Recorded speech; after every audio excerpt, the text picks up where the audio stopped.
Is this thing on? Welcome back to Big Mouth, and fancy seeing you here in June. I very welcome my friends, and especially my enemies. Come in, sit down, no touching.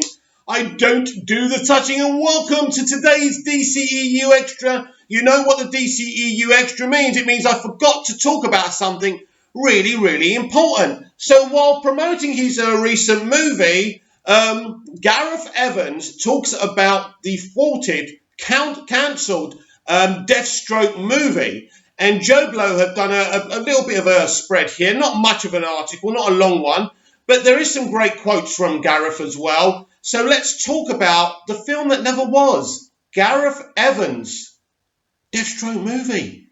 What a shame this didn't happen. Gareth Evans spills a few details on the Deathstroke movie, which never was. Once upon a time, Joe Manganiello was slated to play the legendary mercenary Deathstroke in a standalone film to be directed by the Raid's Gareth Evans. But beyond a post-credit appearance in Justice League, it would seem that Manganiello's tenure as Deathstroke was tragically short. This, of course, is more from the consequences of what Kevin Sugihara did, and we're going to discuss this. Although I do feel this was Sugihara's brainchild, because there is a mention of runtime here, which makes me very suspicious. While speaking with Yahoo UK about his Gangs of London TV series, Gareth Evans touched upon the Deathstroke film. I was actually quite enthused and excited about Deathstroke back in the day when it was first pitched to me, Evans said. I met with them and talked to them about it. It was certainly attached to it at a certain point. Now that the DCEU seems to be going in a different direction, the chances of Joe Manganiello reprising the role in a future DC movie look slim. And Evans said that he spoke with the actor a while back to lament on the fact that the movie didn't happen. As far as what type of film the Deathstroke movie would have been, Evans said it would have been a lean and mean origin story. The plan was I wanted to tell something that would be a lean story, that would be kind of an origin of that character, something that felt like it could be 100 minutes or 110 minutes long max, not to go over the 2-hour period with it. Back then, I was massively influenced by the noir films coming out of South Korea. So that was my pitch. I was like, these films are amazing. The texture and the tones of colours, that grit and the aggression of them is super interesting to use to tell Deathstroke's story. Evans also said that the film would have featured the tightly choreographed fight scenes, which he's become known for, just with a more stylised flair. We had ideas of the kind of style that we would have gone for with that, which would have married some of the more grounded style that I have. Evans said, but then because of the world of it, it would allow me to be a bit more flamboyant and a bit more stylised. We could have taken it in some really interesting areas. We had some pretty bold ideas. That could have been really visceral and really fun. Oh, what could have been.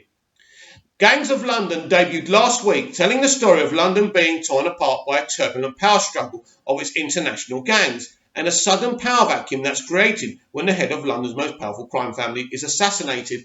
I actually came up with a similar concept for the BBC TV soap EastEnders. I wanted to redefine EastEnders and take it back to its grit and its compelling violence. But another story for another time there. But yes, Gareth Evans is a very talented writer-director, and he definitely would have done something incredibly special. Gareth Evans went on to say a little bit more that I didn't read out to you because I found this quote because I screenshotted it yesterday. I'll be the first one to admit it. I'm not a massive comic book or superhero fan, but something about Deathstroke interested me. I did some reading into it, not enough to make real hardcore fanboys happy, but I tried my best to consume as much as I could in the time that I was on it for a bit. Evans tells us. Right. If I seemed a bit distracted reading the article, a couple of flies went up my nose. How would you like it? As soon as I open this window, because it's boiling hot here in Cyprus, oh, don't get me started.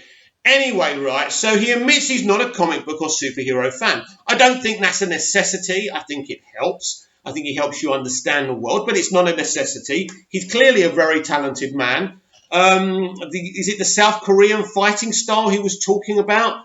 Also very interesting to me. So it would have been a very stylized film, and I think that would have been brilliant. I think, but when he talks about 100 to 110 minutes, which is 1 hour 40 to 1 hour 50 minutes, this seems to go back to what Kevin Sujihara was going after. He insisted that Joss Whedon's version of the Justice League movie, the Justice League, would be no more than 2 hours long. It looks like Sujihara was very much involved with green lighting the potential of this film. And even though I like Gareth Evans is a great guy. If you speak to Gareth Evans, he's very intelligent. He's a very talented storyteller. I have issues with films that are under 2 hours or just 2 hours. I mean, I've watched lots of movies that I've loved for those lengths. But a lot of those films for those lengths become very underwhelming because they've got to squeeze too much together at a time. And that's no good to me. So I do feel this was the very reason they allowed the Deathstroke scene, which I think was shot by Zack Snyder, by the way, to be in the post-credit scenes, because this was their plan.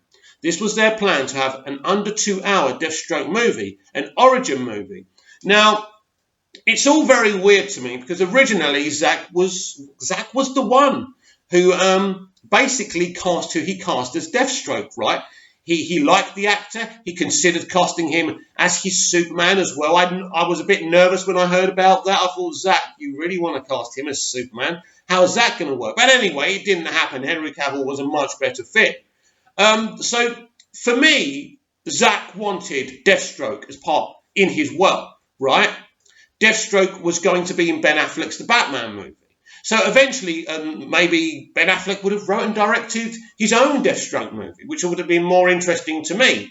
I think Ben has a good idea of fighting styles as well. As we saw, he was very much in charge of the fighting styles of Batman. Him and Zack worked very closely in BVS for that as well. It's a shame we never got that standalone movie. I think ultimately it could have been a movie that underwhelmed the audience and the Deathstroke fans. So probably for the best it didn't happen. But always interesting to hear about what might have been. Comment down below. Like, share and subscribe. I'll be back tomorrow with the DCEU Daily. See you again soon.